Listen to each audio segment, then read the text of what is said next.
welcome back to another episode of The Scoreboard. We have a packed show today. We're going to be talking about the NFL draft, recapping that once again.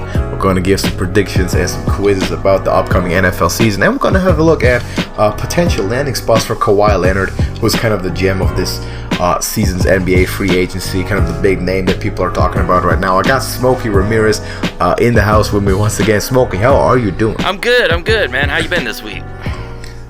I've been doing great, but looking forward to this. We've got a bunch of pretty good topics that I've been looking forward to discuss with you, and I got some interesting picks also. First one is the one that probably interests me the most because we're comparing NFL draft grades. Now, when I did my NFL draft grades, I didn't put too much thought into it. I kind of wrote them out on Twitter as they happened while I was watching it, so I didn't get too much time to kind of debate with myself how I actually felt about those picks. But having done a bunch of scouting beforehand, I kind of had an idea on what I expect teams to pick and how that differed from what they ended up doing.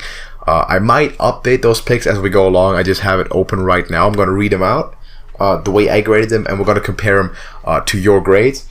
And we're going to start off with the first pick, I'd say, right off the bat. The Arizona Cardinals selected Kyler Murray, quarterback out of Oklahoma. And I've hinted at this last week already. I'm a fan of Josh Rosen's, and I'm not that big of a fan of Kyler Murray.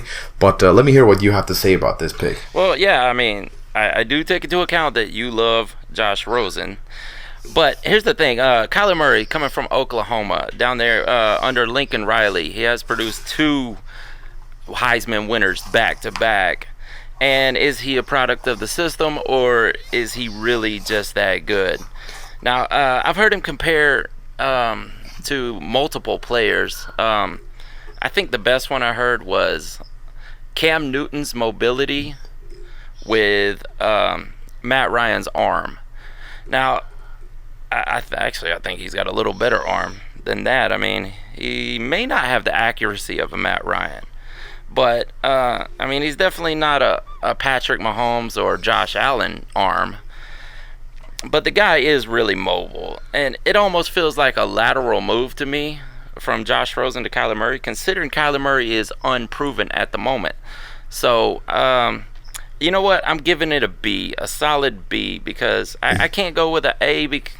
Some people are extremely high. Cliff Kingsbury coming in there, you know, it's all unproven to me. So I'm going to stick with a B. All right, so how about this one? How about Colin Kaepernick without the size and without the physicality? I did not like this pick at all. Well, I did like the pick from a fan point of view, but that's not important. I was not as high on Kyler Murray as people were. I had a mid-third round grade on him. I think the hype was getting way higher than it had to be. My instant draft grade was a D-, and I'm going to stick with that. And the only reason I'm not giving him an F right off the spot is because I know that they at least have a plan to integrate him into the system. Listen, Kyler Murray, you named the arm of Matt Ryan, mobility of Cam Newton. How about the height of Doc Flutie? In today's NFL, I'm not buying that. When I discussed the pick before the draft happened in the scouting videos, I invented a metric which is height of release. The metric probably exists, but I came up with it to evaluate some quarterbacks, because people talk a lot about how tall quarterbacks are and can they see the field, can they scan the field. That's really not the important part. See, what you got to realize about quarterbacks is smaller quarterbacks like Murray, like people like Baker Mayfield, from a very early age, they learn looking between offensive linemen. They're not looking over the offensive line. They never have. So that's not going to be a problem. But here's what's going to be a problem. The height of Kyler Murray's release, which is his height plus the length of his arm, minus subtract about a foot between the difference from the top of his head to his shoulder pads, is a solid 3 to 4 inches lower than even Russell Wilson, because his arms are shorter, and over half a foot lower than Aaron Rodgers, who by no means is a tall quarterback. That's going to create some problems with just release angles, because if you release the ball barely over the height of some of your defensive linemen, there's some passes that you physically just can't make from the pocket. The short, intermediate, quick, and strong arm heavy passes on those drag routes, those slant routes, it's gonna be tough. So you're gonna be seeing a lot of spread formation. You're gonna be seeing a lot of rollouts and mobility, and he's gonna have to, that's of course his greatest strength is his mobility, and he's gonna have to put that to good work in Arizona because he's gonna be running a lot.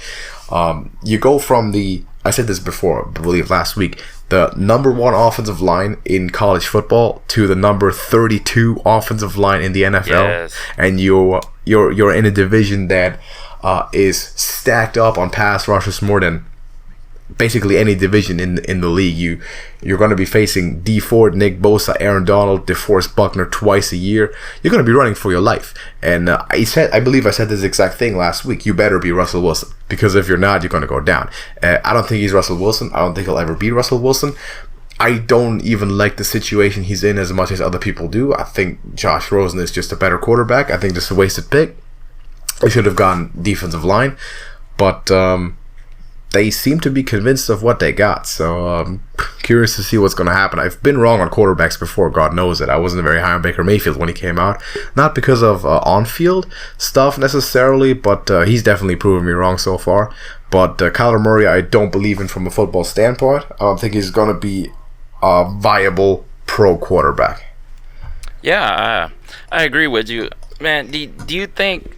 do you have the stats right offhand? How tall is Drew Brees?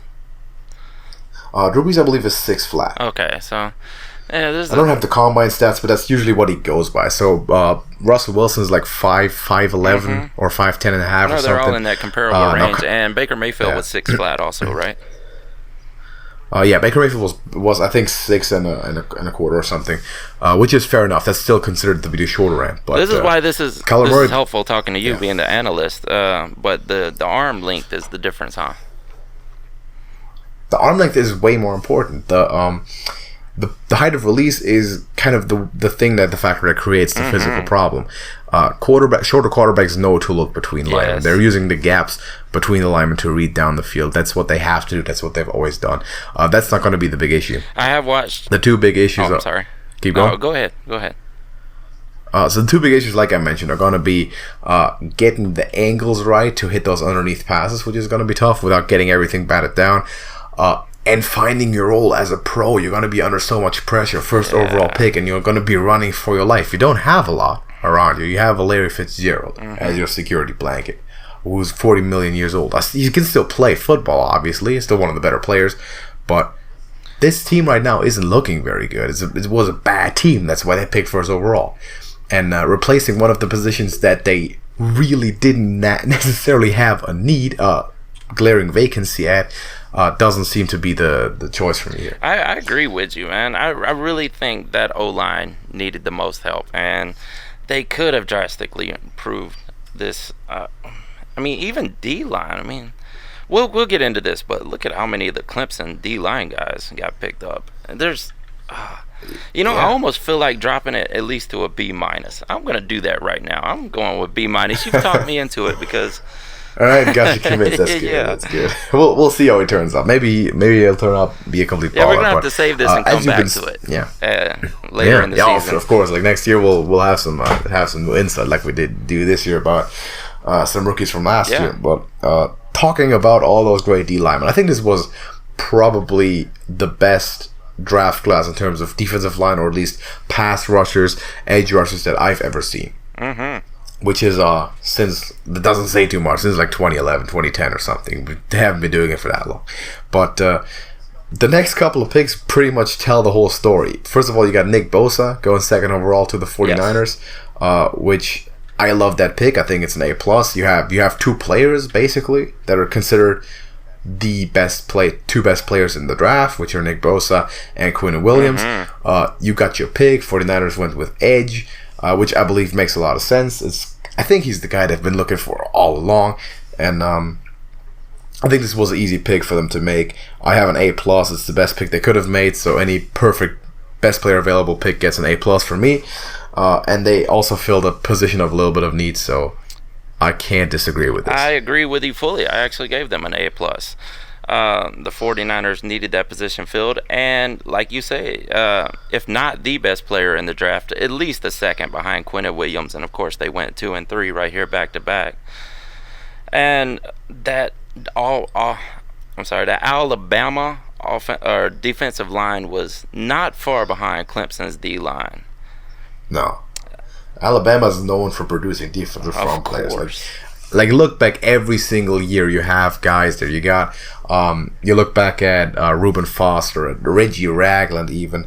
You've always had people there, and Quinnen Williams is potentially the best three technique / inside defensive lineman that's been coming out of that college for 10 years now, which says a lot because people are getting drafted left, right, and center. And speaking of Quinnen Williams, obviously he went number 3 to the Jets. It's an A+ for me. Easy pick. Best player available, filling a position of need.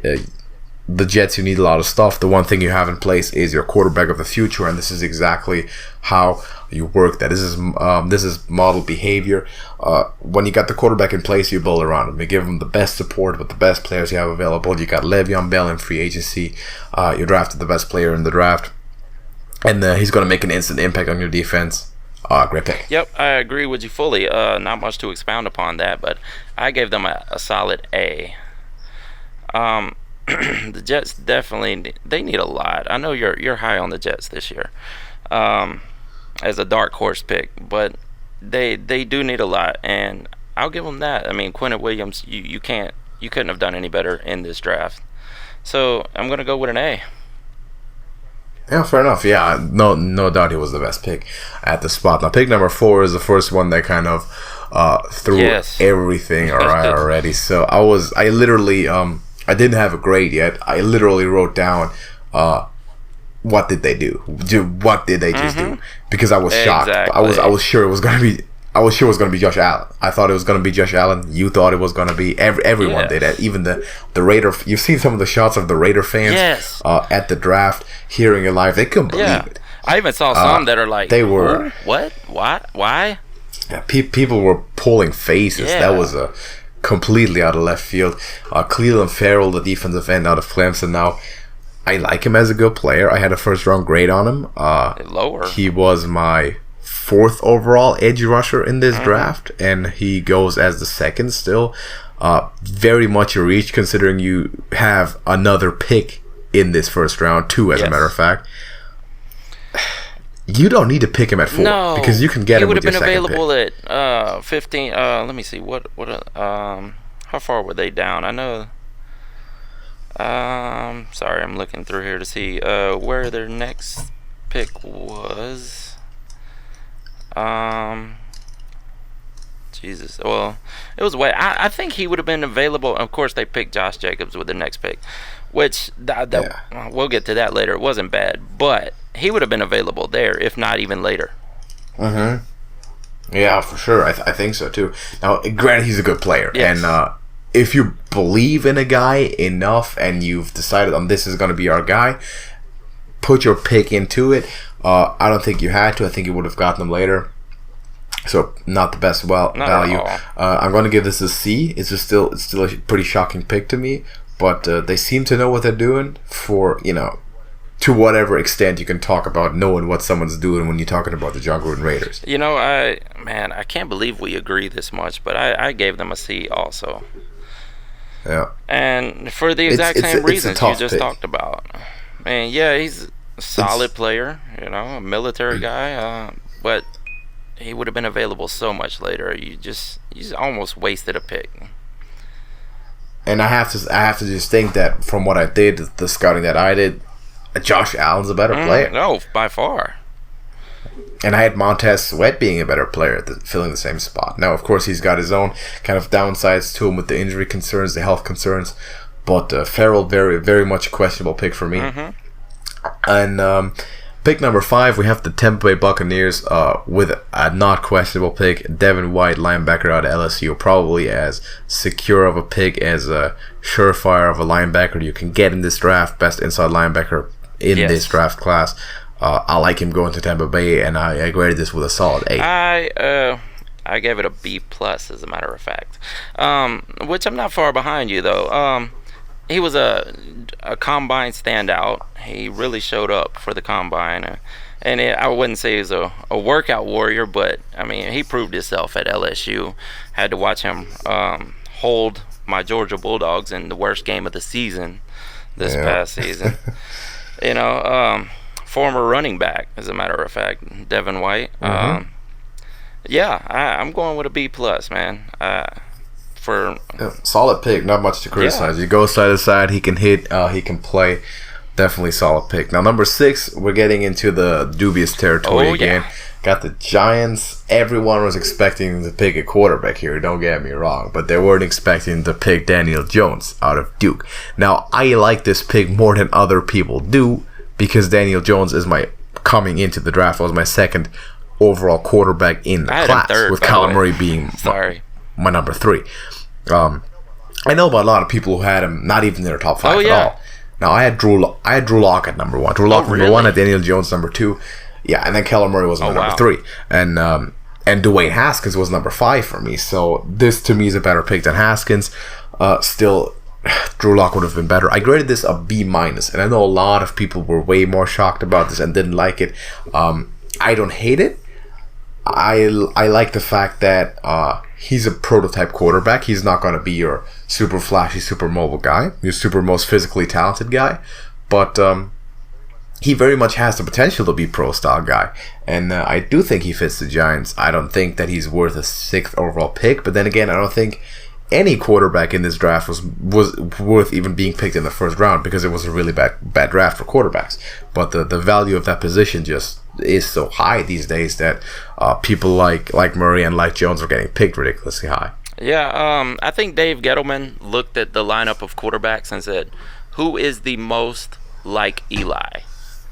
And I would think at some point there was the criticism Eli has gotten, and Eli, I don't know, man. This is Eli's replacement. That's all I can say. This is Eli's replacement, because he is Eli 2, Eli Jr.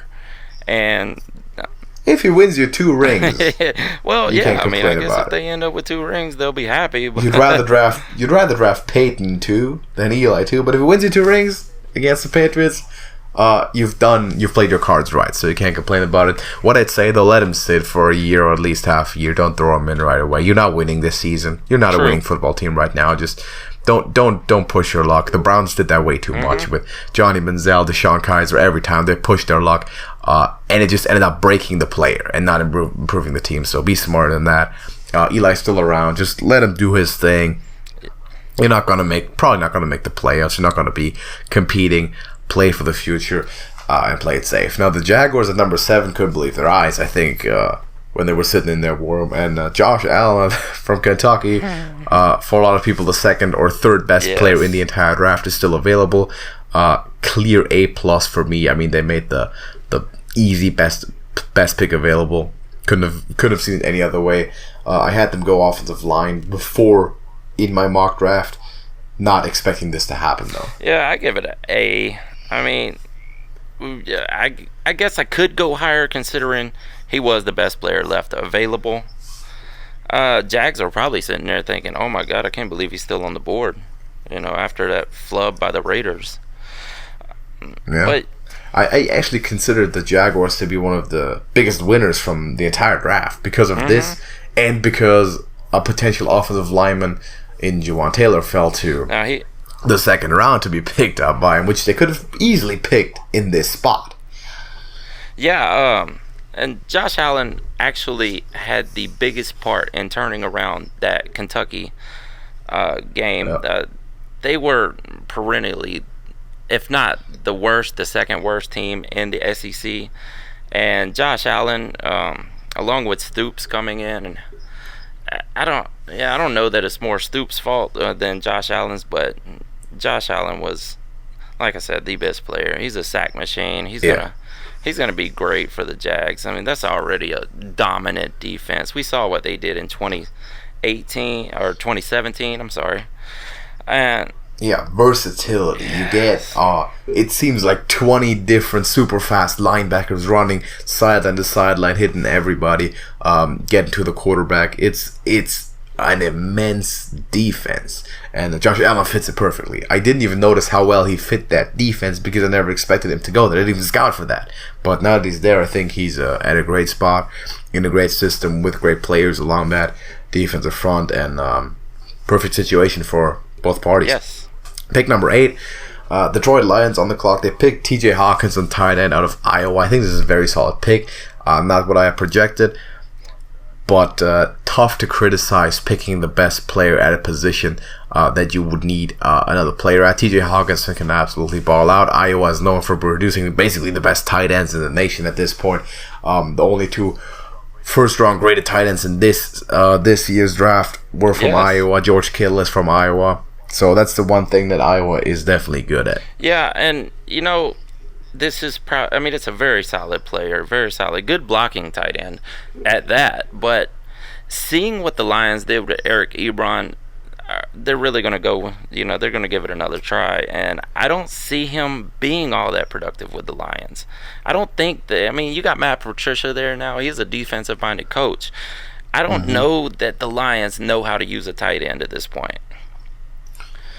I think you spoke about the defensive-minded coach, so he's not going to obviously not be the offensive guru that you might see in, for example, Kyle Shanahan working with George Kittle. But that's why you want a guy that's just a security blanket, a guy that's just ready to go and play, who's a pro on day one, because you can plug him in and not tend to him too much, not focus too much on having to develop him because he's already ready to go, and have him be good, have him be productive, and I think Hawkinson is going to fill that spot. Hey, and he gets the pick number 9. I'm sorry, he gets to work under my favorite offensive coordinator now, Jim Bob Cooter, and I love him just for his name. Yeah.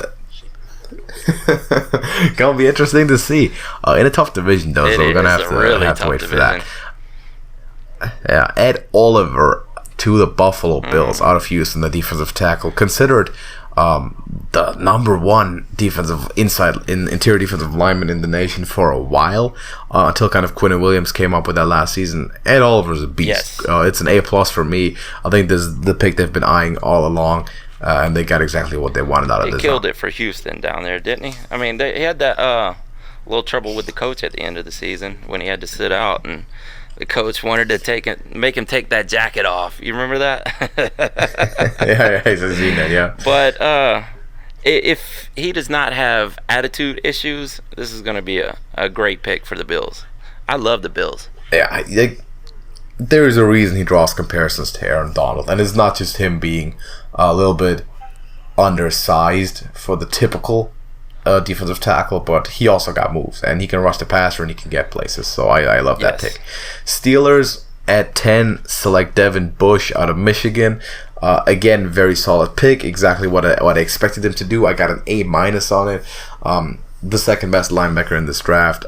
Position of need for the Steelers, and a pretty solid pick that there really isn't much to criticize about that. I think he fits the team very well.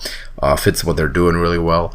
And it's a good approach for the Steelers to strengthen up that defense. Yeah, they got this pick with the trade with Denver. And he's a great playmaker. I like Devin Bush coming out of Michigan. There's not a whole lot to praise. I gave it an A-. I gave it an A- because I don't think the trade was necessary to secure that player at that spot. I don't think you had to. But you got what you got, and that's a smart decision. So he was graded in the top 10 picks in some pre-draft rankings, but Steelers won't regret it. The Cincinnati Bengals at 11 picked Jonah Williams. Now, Jonah Williams was one of my absolutely top-rated offensive linemen out of Alabama. We've talked about the strength in the trenches for the Crimson Tide. I got an A- rating on that. I think offensive lineman is a good issue to address. I would have liked them to potentially take a shot at quarterback here, specifically Andy because Dalton. you still have Drew Loughlin up, but I think the Bengals, and this might be tough to hear for some fans, but we might be looking at a bit of a tank in the upcoming years, because the next 2 quarterback classes are going to be good. They're going to be fire. We know that, and the first 2 first overall picks are both going to be major jackpots, and presumably Tua Tagovailoa and Trevor Lawrence. Yes. And I can see the Bengals playing a role in at least one of those. So setting a good foundation with a strong offensive lineman who's versatile, can play all the positions, is a good enough choice for me. I agree with you. It is a solid pick, and I can see the Bengals tanking this season. And pulling tank for Tua, as they say, and that could be their plan. You know, there wasn't I don't know that there was a viable replacement outside of. I wouldn't even say Kyler. Of course, he wasn't going to be available at this point in the draft, but Jonah Williams is great though. I give it a solid B.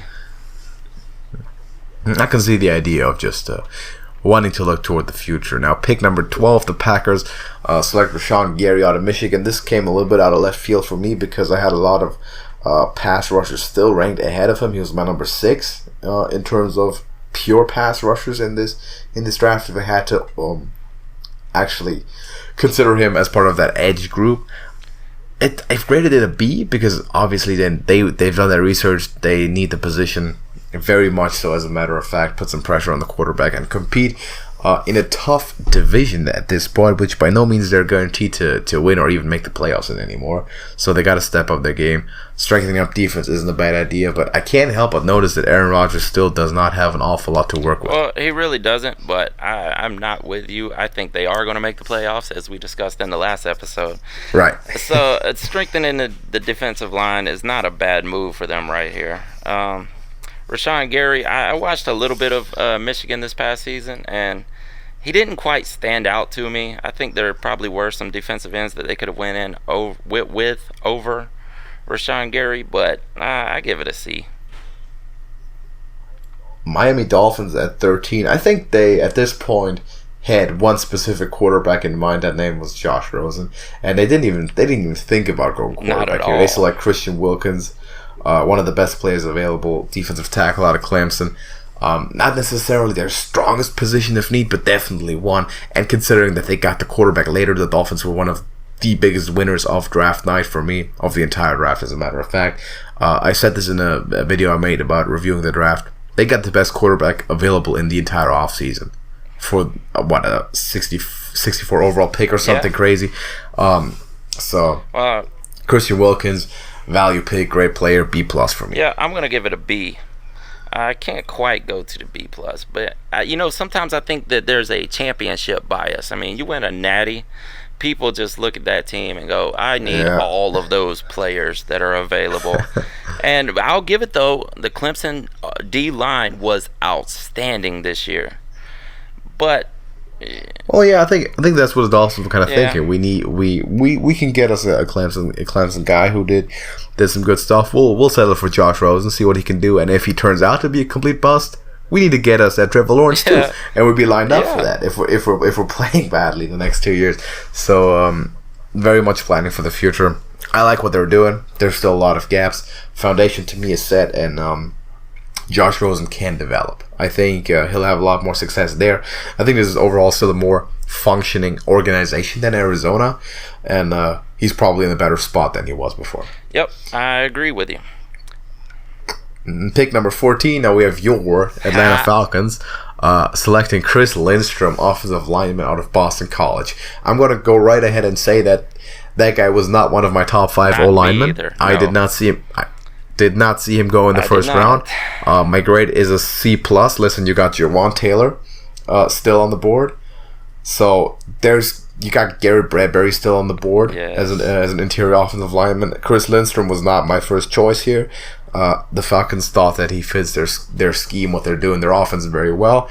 I'm curious to hear your view on that one though, because you definitely know more about this specific situation. As much I do agree with the Falcons for going offensive line. This is not the guy they needed to pick here, and I hate to be critical of my favorite team. I give it a B-, and I almost said a C+, because the guy was not rated to even go in the first round, or at least late in the first round in some of the pre-rankings. I don't know. I want to say he's going to be great, and they knew what they were doing. Thomas Dimitroff, I hope you knew what you were doing here. Definitely a surprising pick. We'll see where they go. Pick 15, another heavy hitter. Redskins select Dwayne Haskins, quarterback out of Ohio State, who was projected to go as high as to the New York Giants, who then opted for Daniel Jones. To me, this is a B- grade for Dwayne Haskins. Again, there's better quarterbacks on the board. To me, two of them.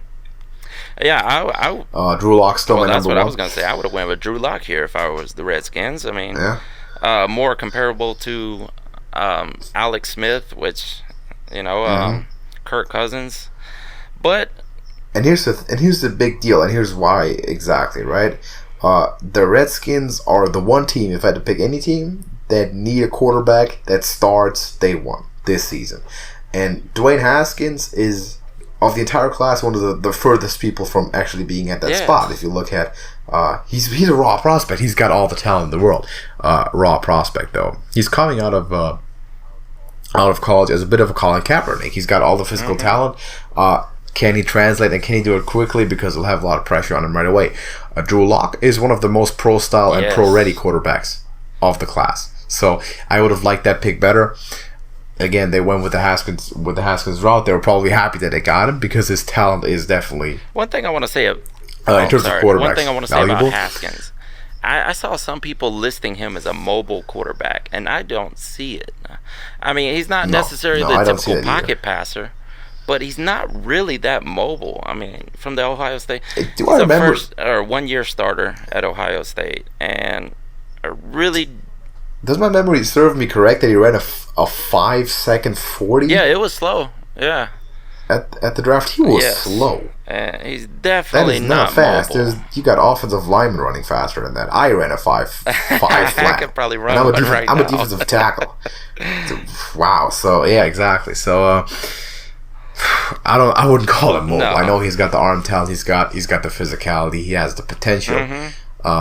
Day one starter, tough. I have my doubts.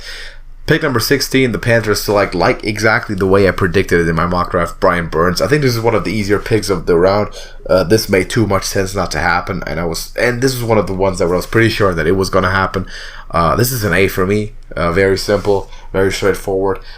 They fill the need with a good player that fits their scheme, that can rush the passer. You got imposing people. You got Luke Kuechly swarming over top. That guy is not going to, Brian Burns said, is not going to see a lot of double teams, and he's going to be able to play toward his strength. I agree, and they needed offensive line help. They need to get some coverage for Cam because he is beaten up a good bit at this point. We saw his arm fading at the end of the year, and it's from those hits he's taking. Of course, he is a mobile quarterback, and he's a giant man. He puts himself out there too. Yeah, he deals out. Not necessarily he's an RG3 situation because Cam is much bigger than that. He's the size of a linebacker. Cam's not playing until he's 40. I can tell you that much. Yeah. So But that's his play style, though. I agree. I'll give him an A-. The only reason I didn't go higher because this kid is 21. He's a young guy, and we're going to see what he can do. But I agree with you, best player available for that position. Put on a lot of weight. Ever since the combine, he came in, I believe, out of college at below 200 pounds. That's not acceptable for a defensive end. I think he put on a good, nice 20-25 pounds. And probably will continue to do so because he can afford to pack some more pounds on that frame and be more of a threat in the run. Because if you're getting out muscled by offensive tackles by over 100 pounds, you can't play against. You just can't deal with that. So that was one of the biggest concerns of him, but he's working on that, and it's looking pretty good. Number 17, moving on, we got the New York Giants up again, selecting Dexter Lawrence out of Clemson. Another Clemson defensive lineman, another interior lineman. I think this is a decent pick. They could have probably had Daniel Jones here, to be honest. They could have. And scooped up Josh Allen before and with the first pick. But again, they kind of wanted to make sure that they got their guy. Well, and then now they're strengthening up their line. This is the reason why people claim that the Giants lost the draft, and I kind of agree with them. This is another look at that championship bias. They were looking at it. I have to have one of the winners. Dexter Lawrence actually had some issues. He had a performance-enhancing issue there. They were taking Ostarine down there in Clemson, and 3 of those guys got popped before the playoffs. Overall, this could work out for them, but I'm going to give them a C because I think they're just this is the second flub of the draft for the Giants to me. not sure if I mentioned it. I gave him a B- for this pick, so definitely a bit questionable. Vikings up next, picking Garrett Bradbury, offensive lineman out of NC State. I graded this a B+ on the spot because I thought, well, Juwan Taylor's still there, but they're very different players, and I agree that the Vikings need more interior help, so I'm going to actually bump this up to an A. This is a rock solid pick to me, and a pretty easy one to make. You're holding on to Kirk Cousins, makes sense. You're still very much invested in that, which is good. By the way, quarterback needs more than 1 year of trust and confidence to develop. That's a piece of knowledge that is lost on a big parts of the NFL in the modern days. A lot, unfortunately. I like the direction that they're going, and this is a rock solid pick that is going to help them out for a long time. I can agree with you. Center is the most important position on the field to me. You know, some people will say guard, but I say center. This guy he's not a giant. He's 6'3". He is 306 pounds, but he's kind of small for a center in the NFL. Overall, solid. Yeah, I can say solid pick, definitely. He's a new school guy too. He knows how to work against good feet. This is kind of the stigma that's been attached to the offensive line for a while. Your tackles are your pass blockers, and your inside guys are your run blockers. But you got so many guys these days, interior defensive linemen, 3 techniques that can just flat out rush the passer. So you can't get away with spotty footwork at the guard position anymore. It just doesn't work. And Garrett Bradbury is definitely a guy of the future there, who's gonna be a solid rock for that line. Titans up next, in their home state, Jeffrey Simmons out of Mississippi State, the defensive tackle. I think we can agree that his talent is definitely through the roof. I gave it a B because this is a bit of a suspicious pick to me. I think the Titans fans were expecting a bit more of a bombshell. This is kind of around the time where the name DK Metcalf started getting dropped more, and he's still on the board. I think this is probably a better pick than Metcalf, all things considered, but it's a bit of a reach for a defensive lineman that wasn't in my top 5 and wasn't in many people's top 5 at 19 overall. I agree. The fans probably wanted to go with the more sexy pick of DK Metcalf, who was a combine show out. He was a workout warrior, as they say.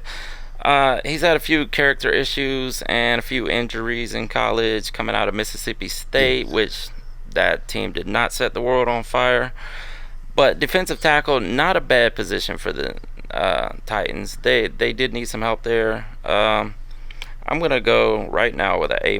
I was going to say A, solid A, but I'm dropping that down to an A- because it is a solid pick, as you say, but they could have done better.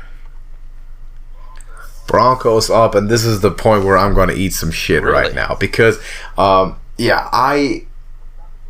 because of me evaluating this pick so badly, but so they picked Noah Fant out of Iowa, and I thought it was being funny. I wrote down on Twitter, that's a weird way to spell Drew Lock, because I was like, you got to pick Drew Lock at this point, right? You got the best quarterback available, and turns out John Elway, for some reason, turns out John Elway was playing 5-dimensional underwater chess while I was playing checkers without the pieces, because he'd set up, I'm gonna get me the best quarterback tomorrow. I don't even need to do it right now. So massive win. A guy like Noah Fant is one of the better players available. Like, this would have been the point where I would have walked into my own trap that I criticize so much, which is reaching to the stars for a quarterback when best player available is totally fine. This is an A. This is a flat out an A for me. This is a very, very good pick, and considering the way that the draft turned out, to go further makes it all the better. So this very, very good pick. They did it the exact right way. I would have done it incorrectly. Hindsight's 2020. Good pick. I'm with you. I would have done the same thing. I would have said Drew Lock. That's our man. He fits our style, and we're definitely not keeping Flacco for more than a year or two. So Drew Lock would have been it. But overall, like, if I was looking at the draft and I saw this, I would have gave it like a C, maybe a C-. But they have been lacking at tight end for quite some time, and knowing the overall scheme of it and how they ended up getting Drew Lock in the end, I'm giving it a B+ because that really worked out in their favor. And here's probably the pick that surprised me the most out of the entire day. It's not Cleveland Farrell. Kyler Murray wasn't really a surprise, but that shocked me the most. Darnell Savage out of Maryland, the safety, going to the Packers as the first, and get this, the first defensive back off the board in this entire draft. Oof. I mean, this is a reach. We can agree on this. This is a reach and a half. This guy, you better see something in this guy. And they traded up to get him. And and you better not seeing a Cam Chancellor in this guy. But there has to be something there that apparently they know that no one else does. And if not, this is a very questionable pick. I graded it with a C. It's very much a risky pick. There's a good chance it might turn out well, and they were just ahead of the pack, and he actually plays up to that standard. But pick number 21 overall. Until I've seen him take the field and fulfill that role, I can't stand for that and call that a good pick. Jesus, I think this guy would have fell to the third round, to tell you the truth. Darnell Savage. I mean, Maryland is not known for defensive backs at all, which that may not be any diss toward him, but he was not ranked anywhere near the first round. And now I know that safety class was horrid. Paper thing. It was not a good safety class. It was terrible, actually. But that's no reason to overspend like crazy, because the only position where that's remotely justified is quarterback. You traded up to get a third round guy. I was about to say third day, second day, but third round guy. Just trade the pick away. Select a solid player. Pick an offensive lineman. Go. Greg Little is still there. Andre Dillard is still there. Titus Howard, and very, very suspicious. Speaking of Andre Dillard, he goes at 22 to the Philadelphia Eagles, offensive lineman out of Washington State. This guy has all the technique that you want to play tackle in the NFL. Now, we know that Jason Peters isn't going to play forever. He's been fighting with some injuries. Lane Johnson is one of the best right tackles in the league. And Andre Dillard is going to fit that team very, very well. Not a lot of glaring needs on that roster. It's still one of the stronger teams in the league since that Super Bowl run. And I think this is very much a good solid brick to build on. And the Super Bowl window, the window of winning for the Eagles, is wide open still with Carson Wentz coming back. I give this an A. I think this was a perfect pick. It might not have been my best overall offensive lineman still available, but fits the Eagles. Does what he's supposed to do. I agree. Solid pick. They need Carson Wentz to stay healthy, and the way you do that is to protect Carson Wentz. We don't need any more ACL tears out of Carson Wentz. I think Carson Wentz is the future of the NFL, and he's going to be great for a long time to come. Let's get him some help. Solid pick, man. I'm going to give it an A-. Couldn't agree more. Pick number 23. I had the Texans go offensive lineman, so I wasn't wrong with it. I didn't exactly have Titus Howard in my view, though. I had him go Greg Little, who is a guy, by the way, I thought was a first round talent since he came out of high school. I don't know about you, but I love to watch the All-American game, the Under Armour All-American game, and the kind of the opening and all those competitions that they do with the best top 300 recruits out of high school every year. And Greg Little, I believe, came out in 2016, 2015, or 2016 is what it was. And he destroyed people back then. I think he was number one recruit in the country, if I'm not mistaken, or very close to the top at least. And I thought he was a first-round talent. I still think he is. And the Texans disagreed. They took Titus Howard out of Alabama State, who is very much a solid player, big dude. It's a B- for me. There was a better option in my opinion, but I understand addressing the position. I'm going with a C because, of course, they were picking from. Man,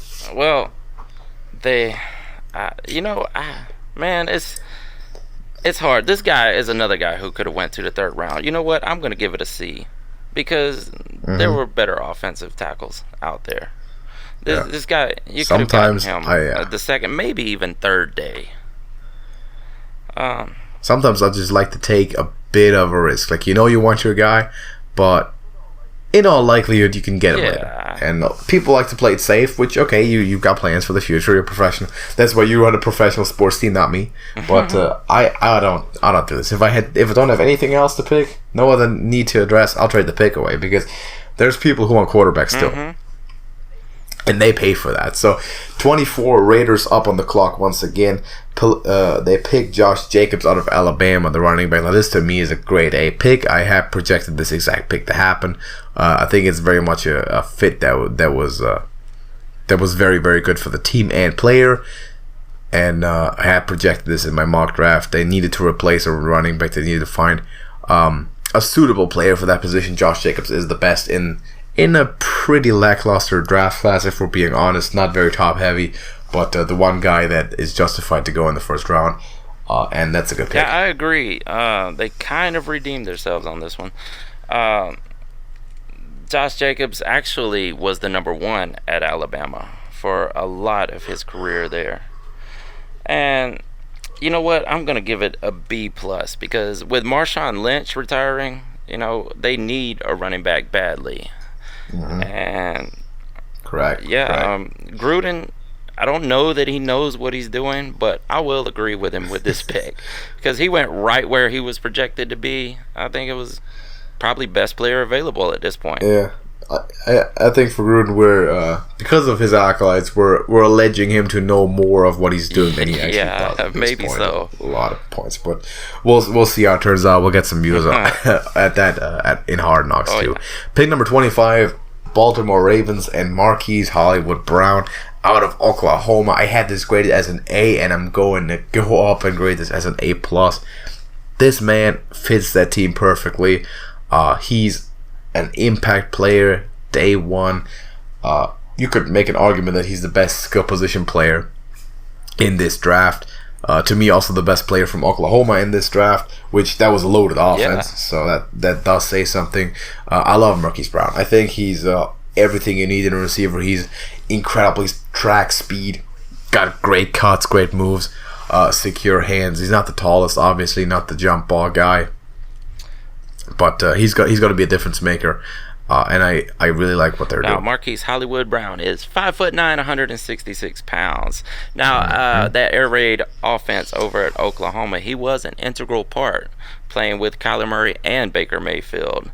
This guy can go get the ball no matter where you throw it. I agree. I really like this pick, man.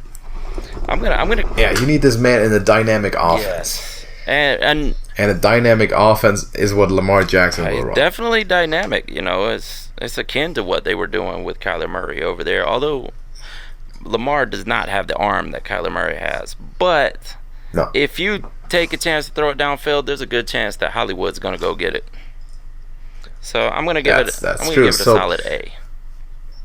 Yeah, very, very much. Very great pick. A+ to me, actually. And we got another A+ right at the back of it. Pick number 26, Montez Sweat to the Redskins, defensive end out of Mississippi State. I had this guy as my third edge rusher and a top 10 player overall in this draft.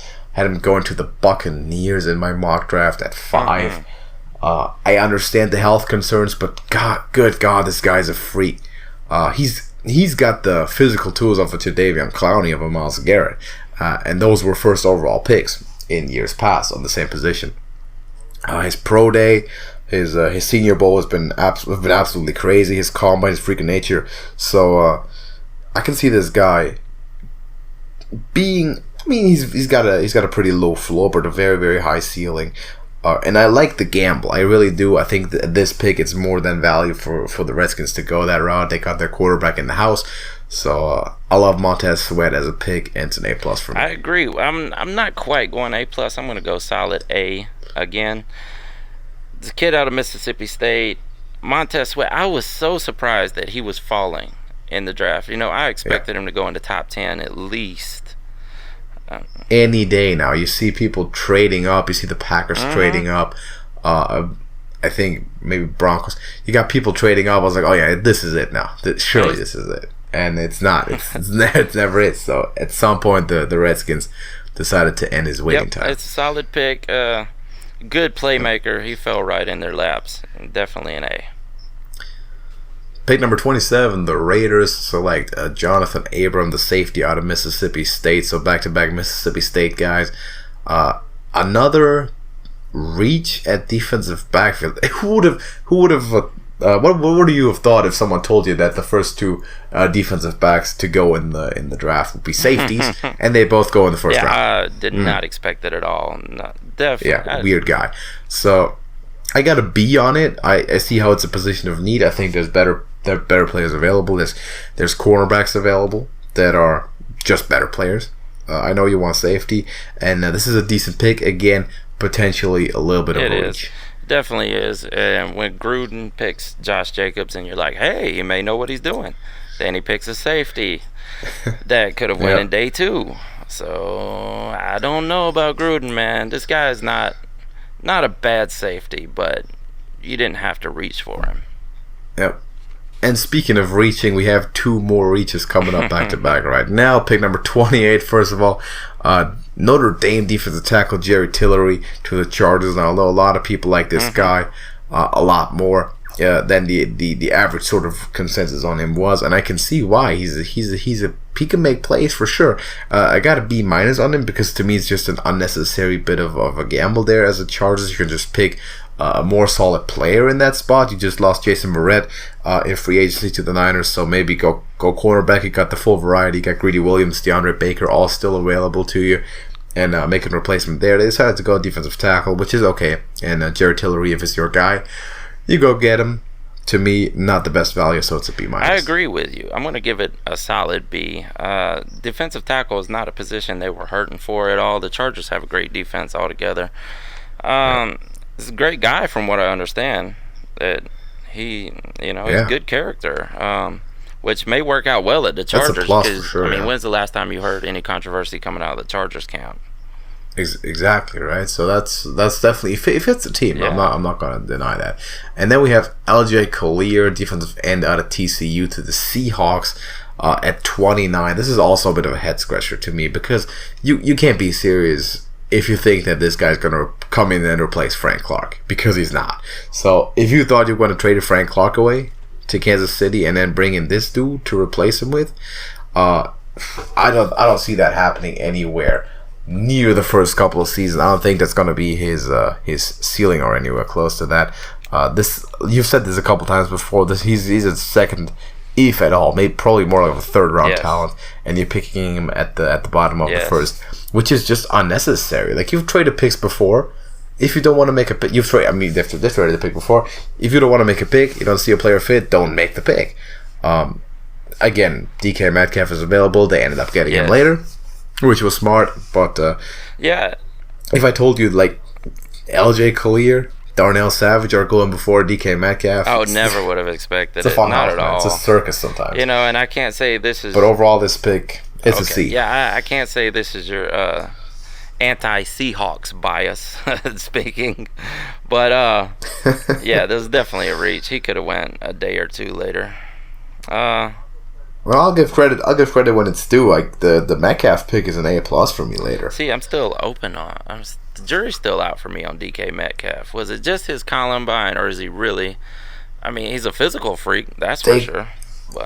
But they got him so late. Yeah, that's true. And I think they got him at a spot where like 7 receivers went before him. I think that's why, though. Teams are learning that you can't just go for the Columbine. I mean, combine freak, or the Columbine. Yeah, freak. you don't go for the Columbine, dude. Exactly. I don't want nothing to do with these people. No, that's correct. Got the Giants at the clock one more time, selecting DeAndre Baker, so first cornerback off the board from Georgia. This is a good pick to me. I got an A-. You got your full selection off cornerbacks. I thought they were going to go defensive back at the bottom of the first round here. They did do that, and they fill a position of need. I'm going to give it an A, to tell you the truth, and not just because I love DeAndre Baker, but it's because I love DeAndre Baker. This guy may not be the greatest interview in the world. Now, if you watch his interviews, you're going to think, maybe he's not the most brilliant mind on the field, but this guy, he came into Georgia as a 3-star, as a matter of fact, and he proved himself, improved himself. Won the Drim Thrope Award, as a matter of fact, this past season. Was the top cornerback in the country. I really do like this pick for the Giants. I don't know what they were doing, taking their quarterbacks or early, but I like this pick. They could have easily had it the other way around. It would have probably worked the same way. Getting back once more to your Atlanta Falcons, and I'm going to have to disappoint you. Another questionable offensive lineman to me. Caleb McGarry out of Washington. To me, it's a C-. Sort of like Chris Lindstrom. He's just not really, he's not the next man up. You still got offensive linemen there. You still got Juwan Taylor there. So, and very questionable. 2 offensive linemen, 2 reaches for offensive linemen in the first round. Seems tough. It hurts me, but I can't disagree with you. Like they're very much pretending they went 14-2 last season. Well, I mean, it was like there's nothing else to address. He is a giant man, if nothing else. I mean, you know, they're. But this line better be good. The right side better be good. That's for dang sure. Yeah, they invested a lot of capital into this. And then 32 closing it out. The Patriots didn't go crazy like I predicted them to or wished for them to. They selected N'Keal Harry, the wide receiver out of Arizona State, who was a top 5 receiver to me, by the way. I think I had him 5th overall among receivers. And I think this is a good pick. I think he fits what their Patriots doing really well. He's a worker. He's a dog. He's going to scrap and fight and claw, which is exactly what you got to do in that offense. He's going to turn into a playmaker just by virtue of being in that system. He's going to get better. Every player is better from just being in that system, that environment of New England. I think he fits the style that they're doing. I'm seeing some Edelman in this guy. Fierce blocker, fierce competitor, and plays taller and with more size than he necessarily has. Yeah, I guess he's really going to start off being the replacement for Hogan, I would imagine. Which they were not getting any production out of him. They should get much more production out of N'Keal Harry than they were getting out of Hogan, who was just a big letdown if you play fantasy. But Edelman needed help out there. And with Gronk being gone, they were hurting for receivers in any form or fashion. So... And N'Keal Harry's I'll give it a B plus, sure. Nothing flashy, but New England doesn't need flashy players. No, they've seen that. We've seen that a lot. These non-flashy players, yes. And those spending even a first overall pick on a receiver doesn't really happen that much. They did it on Gronk, but other than that, they'll find those gems, those guys that people necessarily haven't looked at that much, that just go under the radar. Your Edelmans. And they turn them into all-stars, into fantastic players, potential future Hall of Famers and Super Bowl MVPs. They'd love to take WR3s and make them WR1s. Yeah. And that's the strength of that system, and I like where N'Keal Harry's going. That concludes the first topic for us for today. Been a long one, but I think we've been agreeing on a lot of things. Most of the stuff that I evaluated during the process, I'm still sticking with. I'm going to be very interested in seeing some of these people actually take the field on day one. Kyler Murray is a lot of question marks to me, but specifically the other quarterbacks, who's going to get a start, how are the Giants going to handle the Daniel Jones situation. And I'm also excited on the impact of all those defensive linemen and the pass rushers, because it's going to be a very fast and dynamic league. Yes, I agree with you fully. So what do you say we get into topic number 2? Switch sports, go to basketball, and talk about the big name that's currently making the headlines in the NBA, and Kawhi Leonard being a free agent now, officially decided. There's a couple of teams that's kind of come into conversation a little bit, and I think it has a lot to do with his mindset. Like, how does he see himself at this point? Kawhi Leonard just came off of winning the Finals MVP, beating the unbeatable Warriors, although be it injured. Bringing the first ever NBA championship to Toronto, and he's got to be feeling good about himself right now. He's feeling it. He's got a pretty good boost of confidence going. So is Kawhi Leonard still looking at this situation as, I'm gonna go join up with someone else? I'm gonna go to the Lakers. Let's just say the Lakers for sensational sakes. Yeah. I'm gonna go to the Lakers, join these other superstars, and make that super team. I don't necessarily believe that that's potentially the case, because if you go to the Lakers, you're playing second, potentially third fiddle behind LeBron and Anthony Davis. Yes. And I think Kawhi is, at this point, he's putting himself on the same pedestal with guys like Kevin Durant and LeBron, saying that I'm the guy that people are going to come and join because I'm that good. I'm that superstar that's going to build that team. I'm the recruiter. and there's a couple of destinations where that could very much be the case. Toronto being one of them. Of course, the Raptors still have good chances of retaining Kawhi Leonard, with a very small little bit of an incentive of $50 million, which is considerable. But I think that the other team, I'm looking at two teams. I'm buying the Clippers. I really am. Yeah. I think he wants to go to LA. He's been wanting to go to LA for a while. But the Lakers might be too much of a circus for him right now, and he might think that he's not going to get the full show. And coming off of the performance that he's had, he wants to be the main attraction. He wants to be the featured guy. And the Clippers can very much provide him with that. Yeah, because you'll retain Patrick. Keep going. Oh, I was going to say, he does want to be the show.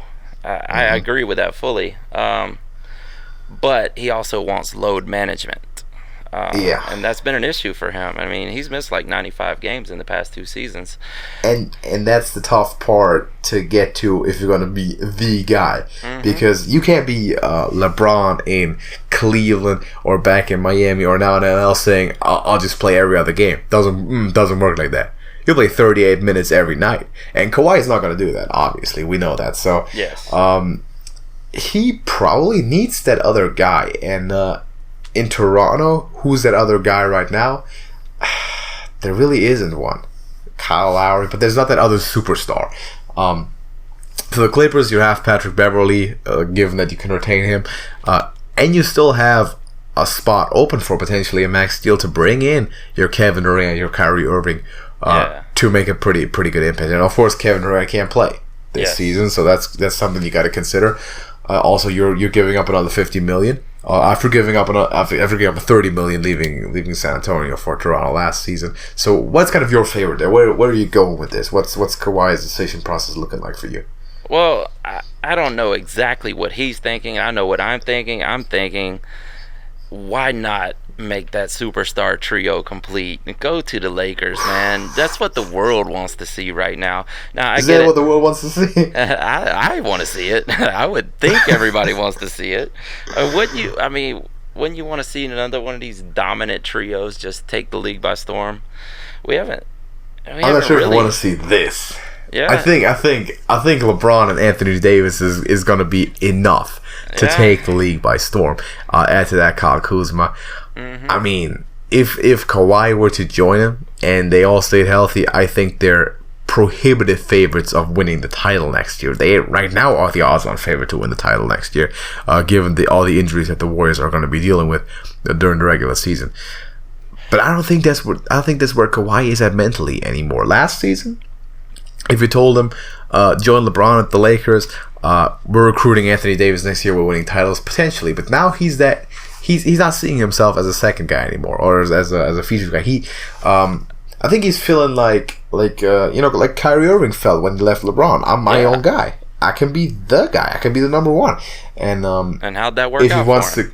It didn't work out that well, and that's why Kyrie isn't crawling back to LA to LeBron. He's gonna stay at the East Coast. I'm pretty sure. Yeah, I think a dark horse. He might come to the Clippers. That's possible. I think the number one right now probably is the Clippers, man. But the dark horse in this whole thing, I think, if you take Toronto out of this, because they still have a legitimate shot, but the Mavericks. Right. I'm not buying the Mavericks. You don't? I'm gonna hit that quite after that. I really don't buy the Mavericks rumor. That would be a major surprise to me. I know you want to be the guy who recruits and rebuilds, but but not that deep. I mean, and Texas. I mean, you just left Texas. You wanted to go to a bigger. You wanted to make Showtime. You wanted to go to the big cities. You want to go to LA. He accomplished that. He got the ring for it. Yeah, he got the ring, but in Canada. Yeah. I think he's see, in basketball there's this big thing, even more so than in other sports, called the mogul phase. Once you've basically done it, like you've had all the athletic success, now it's about brand building. Now it's about you've seen this in LeBron. It's about going to the market, being in LA, being conventionally famous. This is about Space Jam 2. It's about marketing your stuff. It's about acting roles and future you're furthering your career. I'm not sure how Kawhi Leonard sees himself in that process. I think he still wants to win, obviously. I'm not doubting that. He still wants to, be at a competitive team, and win. Now, the best situation to do that and to be that guy is Toronto, because that was obviously what and clearly what happened to him exactly last season. He was the central piece, and he did make it happen, and the people love him. He's a god in Toronto now. Mm-hmm.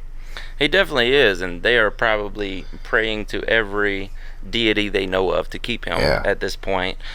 For sure. I just see, man, if he went to the Lakers, you got Kuzma, you got LeBron. Man, they could be the dream team, you know? Yeah, that would be crazy. That's basically an all-star team. Yeah, I mean, for sure. You've seen that like 2-3 years ago. That's what the all-star team looked like. That's insane.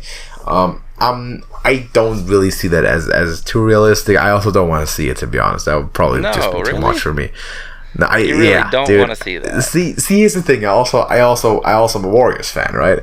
Yeah. So you gotta kind of be thinking from that perspective too. Like, how much are the Lakers gonna do? Oh, they're gonna dethrone at some point for sure. I mean, maybe even without Kawhi, but it's getting tough. And we don't have KD. We don't have Clay available for the most part of next season. It's gonna be a dogfight now. The Warriors are no longer the easy favorites to win the title, the untouchables. So I like the Clippers. What if he joined Giannis with the Bucks?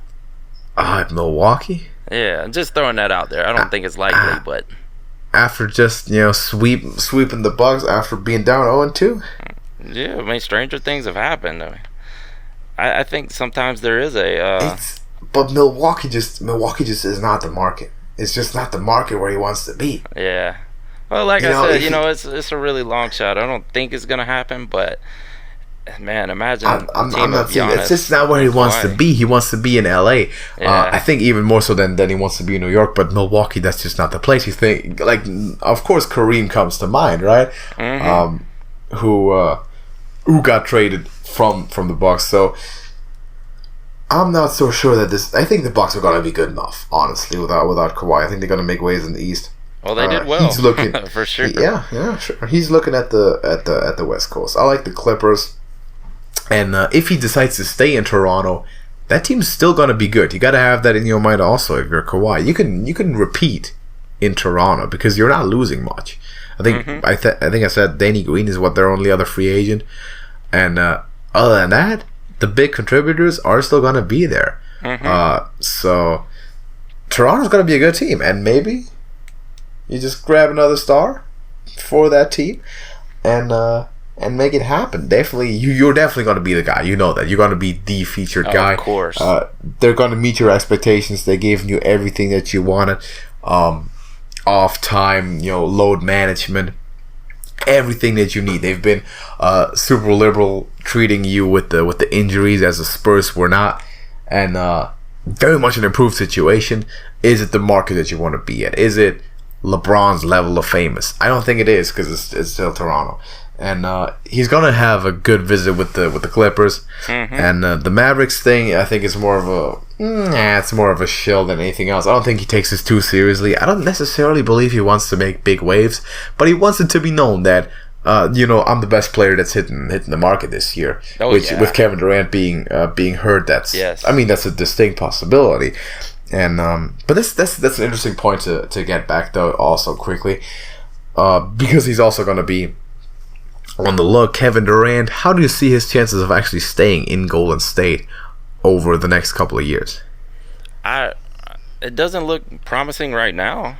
I mean, doesn't look like he. He had some falling out with that team. It seemed like, or the team doctors, team management. I don't think he's. I think he's a little bit bitter about that injury, to be honest, because he was cleared to play by Golden State doctors. They told him, you can't injure this any worse than it is, when he had the tweaked Achilles, and now that cost him an entire year off of his prime. So I think there's a good chance that Durant ends up with the Clippers. I think so. Yeah, that was kind of the rumored idea, and Durant and Kawhi in LA is gonna be a hell of a show. If you retain your Patrick Beverly and you bring in potentially another star, but that will be a good show. This is going to be a bit of a test to his value, because how do people how do people see you right now? How to what degree are people willing to give you a max deal, knowing that you're gonna come in and not play a full season? Exactly. Yeah, that load management. Because the team that signs Kevin Durant this offseason isn't winning next year. So are you willing to tank that year down? That's kind of the question you got to ask yourself. There, if good offers don't come in, I think the Warriors have a chance of retaining him also, but they have to spend money on Klay Thompson. Needs to be given a max deal, which he's injured too, so that's some risk that they have to take, some future planning. Kevin Durant and Kawhi will be a great team together. The question is that what Kawhi wants? Is that what Kevin Durant wants? Because the Kevin Durant experiment, in his eyes, to the Warriors didn't really work out. I'm not so sure. He came to San Francisco to the Warriors expecting this is my team. Yes. This is going to be all about me. And to this day, people like Steph more than they do Kevin Durant. This is still Steph's team. And you had to share with people, which he hasn't experienced that much before. So a lot of these superstars that are still in their prime, still want to make their name in the all-time list, are looking to kind of really be the featured guy, the number one guy, and how those two would work together. Now, LeBron and Anthony Davis, I think, are going to work well together. I think it's very much going to be a passing of the torch situation in a couple of years. I'm not saying Anthony Davis is ever going to be LeBron in terms of the off the court guy, the character guy, media guy. I don't think so. I don't think so. But he's going to be an excellent player. They're both top 5 players in the league right now. For Kawhi, if he stays with the Raptors, that will definitely be a good thing for the Eastern Conference, though, because it's always been kind of the less talked about one. We've talked about the New York teams a little bit, but the big party has for such a long time has been in California when it comes to basketball. But I think that Kawhi will eventually end up in Los Angeles. To me, the Clippers right now are favored. But the Lakers thing, I know you really want it to happen, but to me, I don't really want to see this. I think it's gonna be bad enough the way it is. Well, we saw the superstar over in football. We've seen the superstar team work out for the Rams pretty well. So I'm a fan of just, I don't know, just. You like dominance. Yes, I just want to. I mean, even if it's a short run, LeBron's not going to last that much longer. I just want to see.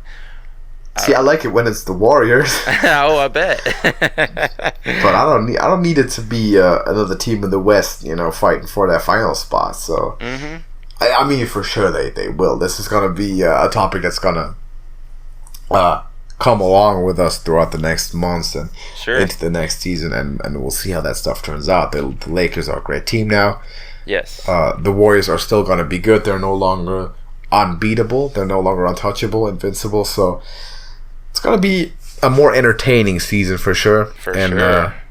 Within it should be reasonably promptly that big wave of the NBA free agency, when July hits, when that big wave of trades and deals starts going down, and we'll see where Kawhi ends up. We'll see where Kyrie Irving ends up, and Kevin Durant. Those are kind of the big names out there, and we'll reassess the situation when we get there. But you want to hop into the last couple of topics there. This one that you suggested for number 3. So can you explain what you want to talk about? Well, I want to talk about running back breakouts for the NFL this coming up season, because almost every season we see a couple, 2 to 3 running backs just break out and have monster seasons. I mean, we've seen it with Todd Gurley. We've seen it with Leonard Fournette to a degree in his rookie season. Fournette and his. You know what? This is a topic that I think about a lot. The sophomore slump for running backs is a real thing. I mean, we've seen it with Fournette. We saw it with Gurley. Well, even we can't say Alvin Kamara, but he did have a slight regression this past season. See it with a lot of people. That's true. Yeah, for sure. But I have 5 names that I want to bring up for possible. All right, I got 3. So give me your list first, and then we'll see if we got any. We may have some crossover here because one of these involves your favorite team. I think I know who you're talking about, dude. I bet you do.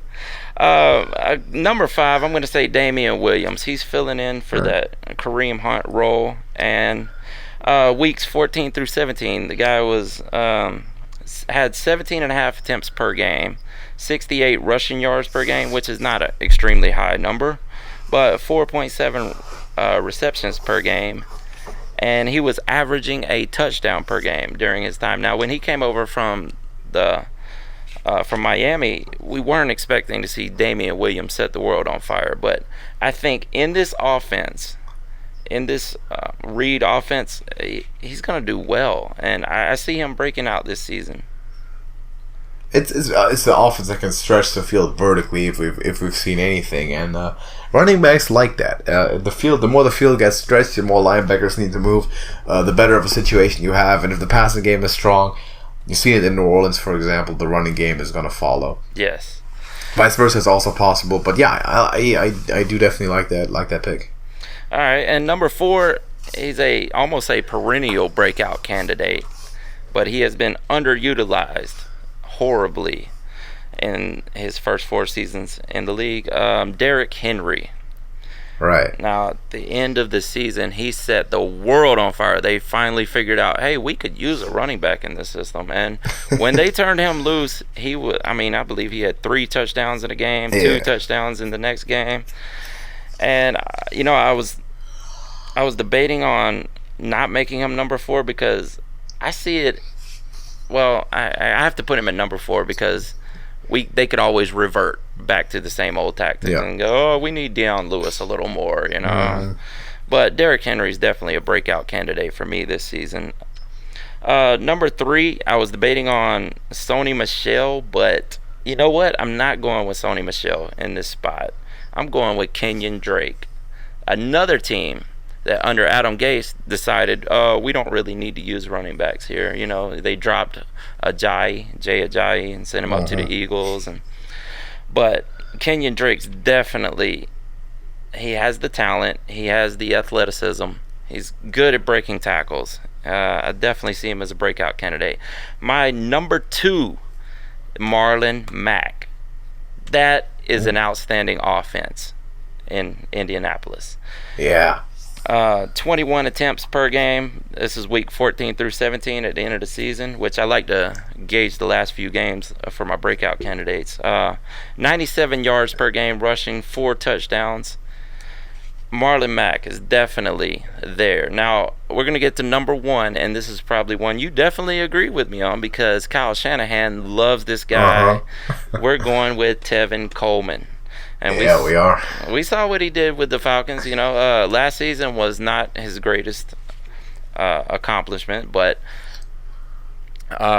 when he was utilized under the Shanahan offense, he was a great second running back to Devontae Freeman. Now, the only caveat I'll put in here is we still don't know if they're going with Tevin Coleman or Jerick McKinnon for the number 1 spot. And I do believe it's Tevin Coleman, though.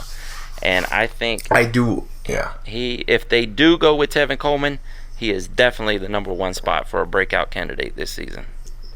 I do very much agree with Coleman. I do think he's going to end up fighting for the number 1 spot, and he's going to get the starter because he fits that offensive system so well. He has experience in it.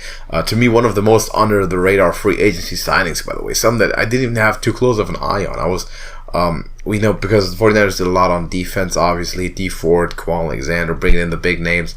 And then Tevin Coleman came around, and it was...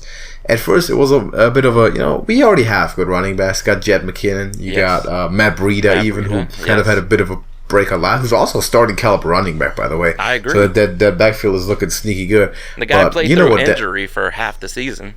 Yeah, and you know what Tevin Coleman, firsthand what he can do in an explosive offense in the passing game too. Yes, he can. And that's the big strength of making that happen. And I definitely do have him on my list too. I also have Kenyon Drake, like you mentioned. It seems he's pretty much it's shaping out that he's going to be the featured guy in Miami now. Yes.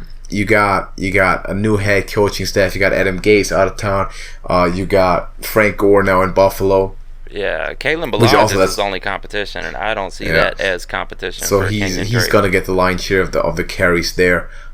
playing with Josh Rosen presumably, so they're going to rely on the running game. He's had pretty good flashes last year, just increasing the number of carries, increasing his volume, which I think he's ready and prepared to do that.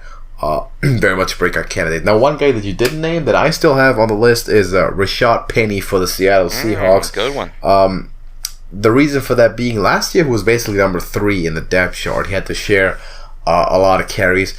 And now, kind of similar to Kenyon Drake, he's seeming to be shaping up to be that guy.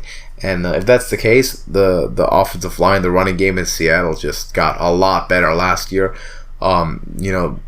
Basically the turning point seemed to when they signed Dwayne Brown, and all of a sudden they started exploding. They were known as one of the worst offensive lines, even through their dominant years. The offensive line was going to be the weaker part. Yes. And when it started getting worse, that was one of the weakest points. And we talked about Russell Wilson constantly having to run around and not much of a running game happening.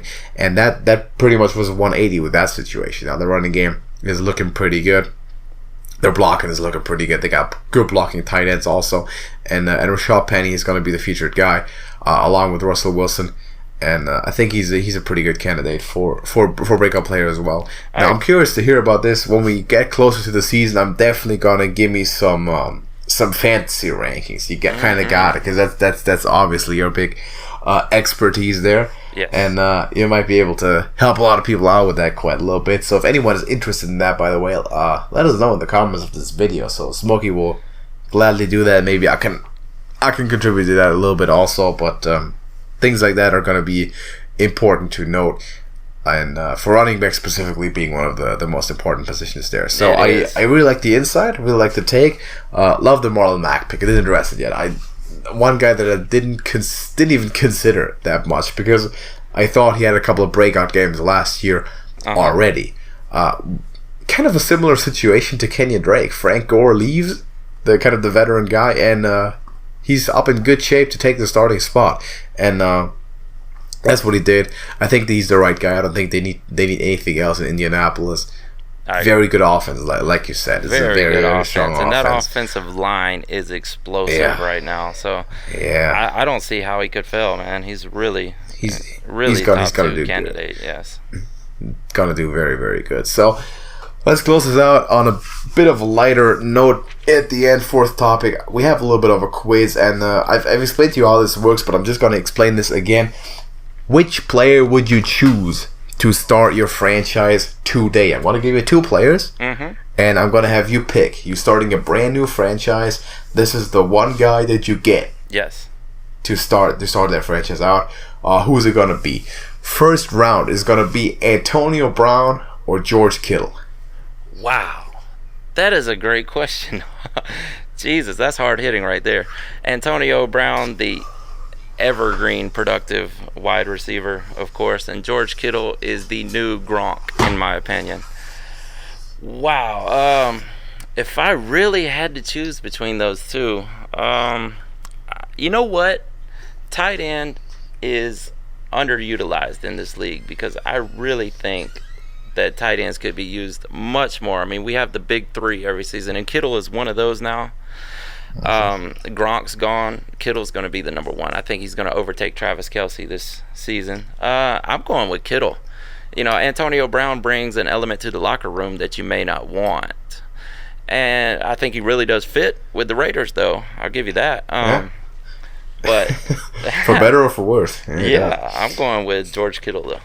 All right, and consider also Antonio Brown is on the wrong side of 30 at this point, so you get 4 years out of him, maybe. And George Kittle, he's a 10-year starter. Yeah, that's what I was about to say. He's got a good 10 years coming. So Antonio Brown, obviously the receiver, the even bigger name, the top-notch, more established guy. I like the future-oriented pick there in Kittle for sure. Next matchup is gonna be another one that's very much hinging on the same scenario: Phillip Rivers or Lamar Jackson. Oh wow! Now Phillip Rivers, if you go with him, you definitely have the accuracy to think about. Lamar Jackson, not much of a passer, but he will get you some yardage with his feet. That's for sure. Now we've seen this with RG3, so it's a scary proposition if you go with Lamar Jackson, and he's going to be running that much. I know they talked about bringing in Paul Johnson, who was a military coach, and he spent his last 10 years, I believe it was, with Georgia Tech. They brought him in because they want to start running that triple option up there in Baltimore, which would be perfect for Lamar Jackson, coming out of that Petrino system, which I hate. Petrino. Bobby Petrino is a plague on football, and I will be glad if he never gets back into football. But man, that is so. How many years we got left with Phillip? 3 maybe. If he's gonna pull the Brady, we might get 4 or 5 out of him. I love Phillip Rivers, probably my second favorite quarterback in the league. Definitely dependable. If you see, then you bring in the question of if you're going to tank a season when Phillip Rivers is done, and get a first-round pick. But I think to get those 3-4 years out of Rivers, I'm going to go with Rivers. I would actually agree with this. I think greatness at the quarterback position is too valuable to pass on, even if it's just a couple of years, because whenever you have Phillip Rivers on your team, you know your Super Bowl window is open. And with Lamar Jackson, that's not the case, and you don't know if that's going to be the case. So I do agree. Another one is also going to be quarterbacks: Cam Newton or Carson Wentz. Cam Newton or Carson Wentz. Wow, these are very comparable guys when you think about it. Carson Wentz, a little better arm than Cam Newton, especially Cam Newton in his condition these days. Both of them are really big guys playing quarterback, and they both are very mobile. And that was underrated in Carson Wentz coming into the league. He is very, very mobile, and he proved that. He did have the ACL tear a couple seasons ago because he is a mobile quarterback, and he was doing everything it took to get that touchdown when he basically got helicoptered and blew out that ACL. You know what? I'm going with Carson Wentz, though. Cam Newton, he's not in the best condition, and Carson Wentz, he's had an injury, but Carson Wentz is the future over Cam Newton. I'd also roll the dice on Carson here, like the pick. Of course, Cam Newton. It's weird that you'd say that, but the safer pick is Cam Newton, and you know that he hasn't gotten that hurt so far. He's played more seasons at an acceptable level, and he's an established player, former MVP. He can do it. But Carson Wentz to me is still the future. The kicker, of course, being he's coming off those injuries. Yes. But from what we've seen of him so far, which is by no means is a huge sample size, but what we've seen is absolute greatness, and I'd also go with him. Next, we have a pair of brothers, Nick Bosa or Joey Bosa. Wow. That's a good one too, man. You know what? Nick is unproven yet in the NFL, of course, being a second draft pick this season. I know you love the 49ers, man, and I do love the Chargers, probably one of my top 5 favorite teams. I'm going with Joey. He has proven himself to be outstanding in this league, and Nick Bosa is still, Nick, still up in the air. Exactly. I would actually put all the homerism aside, and I would agree with you on this pick. I think here's the thing, right? You know that both those guys tend to be a little bit injury prone. They're very similar players. You know this. Of course. And the argument that you made is correct. Joey Bosa has proven himself. He's played for a couple of years.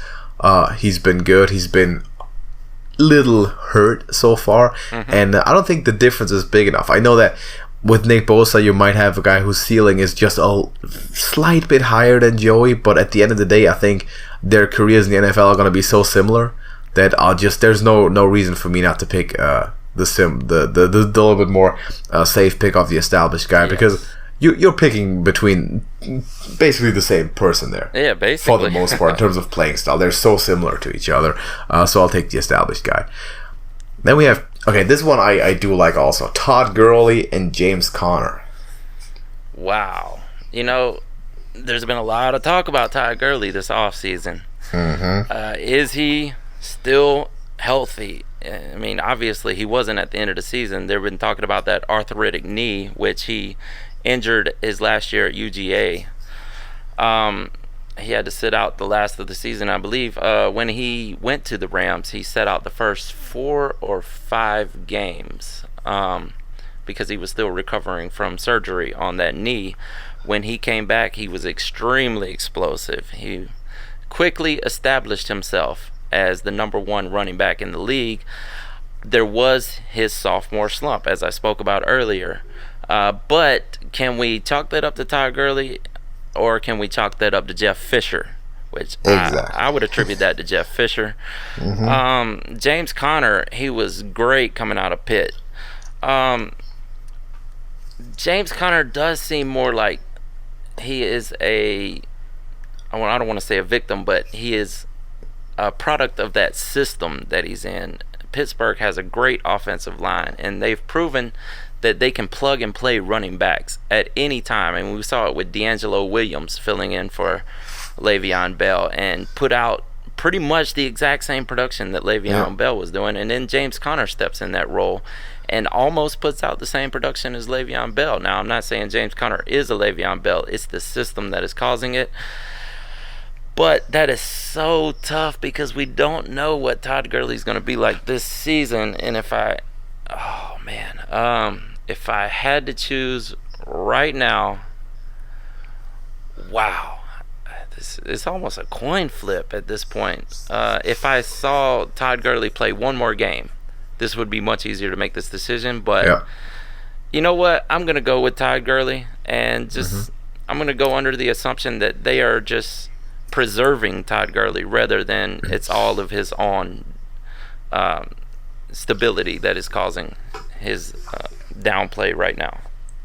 I'll also go with Todd Gurley. I agree with you on this. Here's the deal. You're choosing between the more safe, good player or the higher risk, potentially transcendentally great player. I'd rather have 2 to 3 years of Todd Gurley than 7 or 8 of James Conner right now. Because that's how the NFL works. Running backs tend to be replaceable. There's no team with bad running backs. Everyone can have a good running back. There are plenty, I almost wanted to say. So I'll take Todd Gurley. I'll take the shot at absolute greatness, and that's gonna be worth the gamble for me. I got three more pairings. Okay. The next one is gonna be this is also a tough one to think about. It's Aaron Donald or Kirk Cousins. Oh wow, that's different ends of the spectrum right there. Aaron Donald, probably, as the accolades he's getting right now, probably the best player in the NFL at this time. And we saw what he contributed to that Rams system, along with Ndamukong Suh and others. Now, this is really the question: is great player, top 5 player, or average quarterback? And where's the value in the NFL? Well, I may be a little higher on Kirk Cousins than you are. He still has that potential to break out and become an elite quarterback. I haven't seen anything that tells me that it's not possible for him to become elite. Let me ask you a question then. How many players do you think can be in the elite tier before it becomes pretty meaningless? Well, I know for so many years people like to say, "Oh, there's only Brady, Rodgers, and Drew Brees." But there's it's almost like a 1A. I would give those guys, especially for the past 5 seasons or so, those guys are the 1A. But there's also that 1B where you find Andrew Luck and Russell Wilson, which Andrew Luck could be the 1A at any given time. I think he is. And as much as I love to throw Matt Ryan up in there, I'll throw Matt Ryan up in there because he may be at the lower end of that 1B spectrum, but he's still elite in my eyes. And Kirk Cousins is Matt Ryan Jr. He's not as accurate, maybe not as stable. But if I am building a team, I'm going to go with Aaron Donald. All right, but here's the thing, though. Patrick Mahomes, Carson Wentz, Cam Newton, Jared Goff. You can put half the league in the elite A and B tiers if you want to. You could. We talked about this last week. the quarterbacks are getting crazy good. The average is going up. You mentioned the Andy Dalton line. You brought it up. Yes. Last week, 5 years ago, that was the average. The Andy Dalton line was the average of the NFL. Mm-hmm. Now it's bottom 5. Yes. So to me, Kirk Cousins is very much an average quarterback in this very, very, very strong quarterback league. Yes, it is, man. We see more great quarterbacks in this league than probably any time in history. Yeah. It's crazy. It's We've something said to this. see. Almost Every team has a franchise quarterback at this point. Mm-hmm. And the question still would be, I mean, I love Aaron Donald. It's tough to pass on the guy like that. Transcendental talent, generational superstar. Mm-hmm. But starting a franchise, that's the idea. You start a franchise. And what better way to start a franchise than quarterback? I'd have to pick Kirk Cousins. Really? In the given situation, yeah, I'd have to. I need my quarterback. Yeah. I need my quarterback. Everyone else has one. I need one. So that's the only way that this is going to work. You know, as you were telling me that, I'm thinking, I can pass on Kirk Cousins because I have Carson Wentz. But I don't have anyone else, though. This is the thing. Yeah. I have to pick the quarterback here. Okay, so I hear you. That's just how the NFL works. Second to last lineup, we have Baker Mayfield and his teammate Odell Beckham. Oh, wow! This is another one. Man, you are really good at this. Now, on the one hand, you have the rising superstar quarterback who could easily this season jump into that elite tier. And a lot of people say he has the potential to be that 1A tier. I mean, people are really high. Many analysts are extremely high on Baker Mayfield right now. And seeing it's not unwarranted. Seeing what he did at Oklahoma and his help in turning around the Browns last season. I mean, given they are still a 6-win team until further notice, but that's coming off of the horrid seasons that the Browns have had. I'm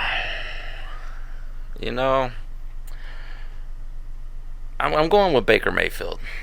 Because I'll also go with Baker Mayfield for the same reason that I made last time. Now, I'll take the quarterback over the non-quarterback superstar. Yeah, and Odell Beckham is known for one catch.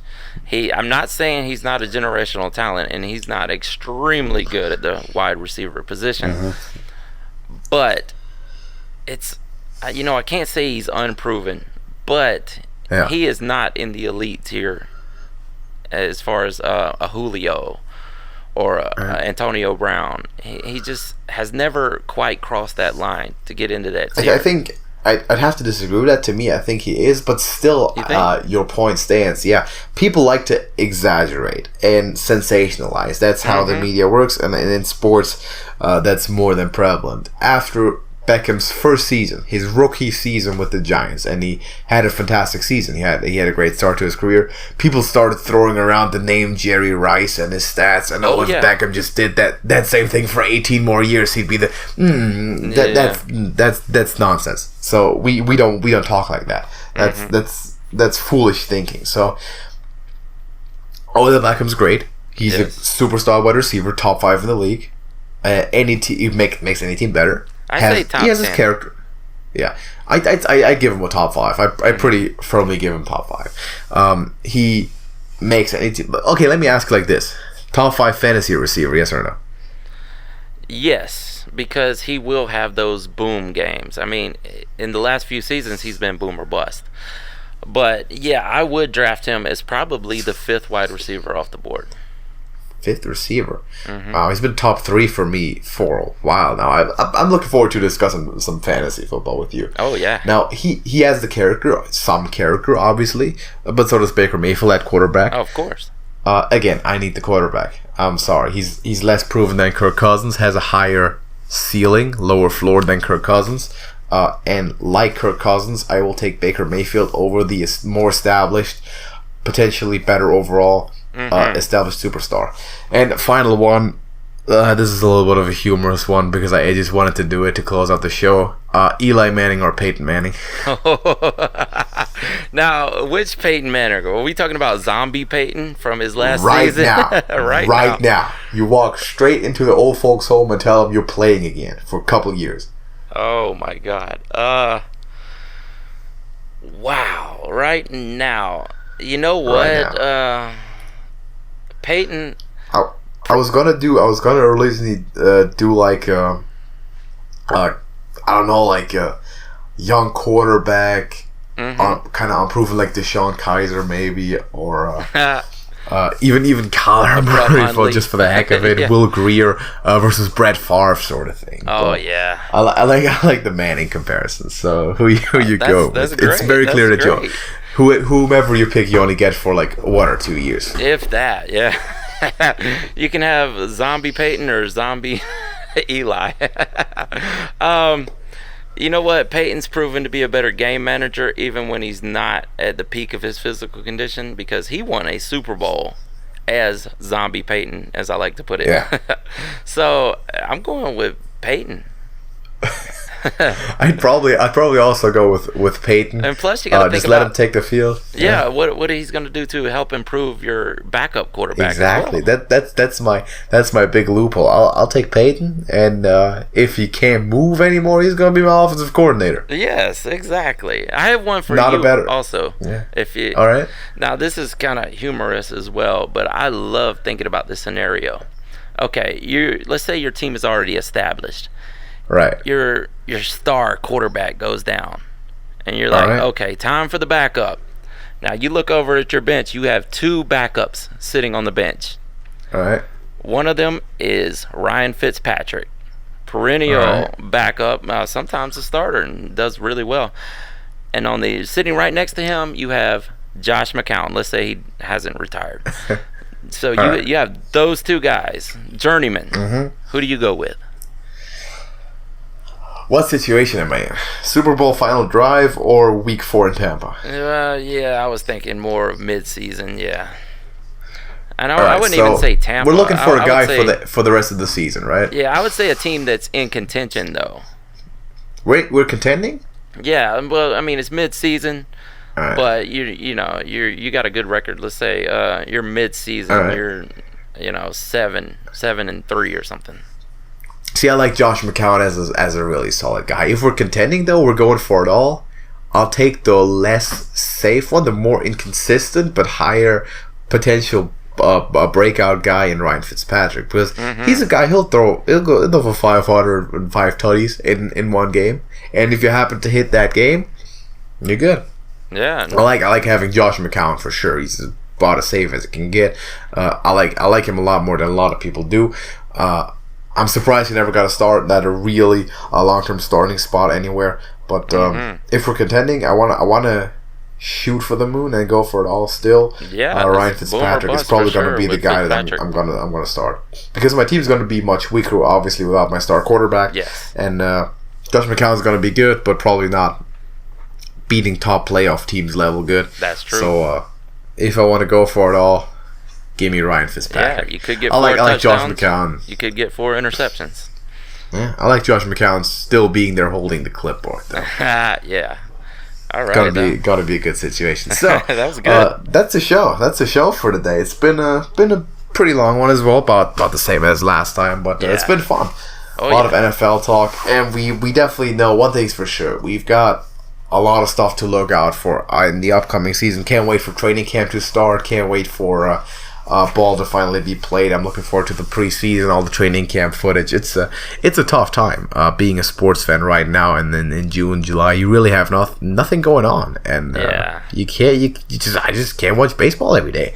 So yeah, I agree. I'm very much looking forward to football season officially getting underway once again. Hopefully, we'll be back next week. If we have time, we'll definitely record another podcast. I think we can discuss a lot of position groups. Also, you propose maybe doing wide receiver breakout candidates. Yes. I like that idea a lot, because that sheds some light on some maybe not necessarily superstars yet, but players that definitely have the potential to kind of give people that preemptive warning of you might hear this name a couple of times next season. So I like that segment, and hopefully we can see him bring that back. If you have any suggestions, talking to the viewers, by the way, 4 topics that you would like to be discussed, mainly concerning the upcoming NFL season, or reviewing older stuff, maybe last season, looking at draft picks or whatever, let us know in the comments section. Let us know. Go check out Smokey's YouTube channel, by the way. You want to give a quick plug for that one? Yeah, it is. Sorry, you're breaking up a little bit, but I assume you're asking me to plug the channel. We are the Trash Talkers.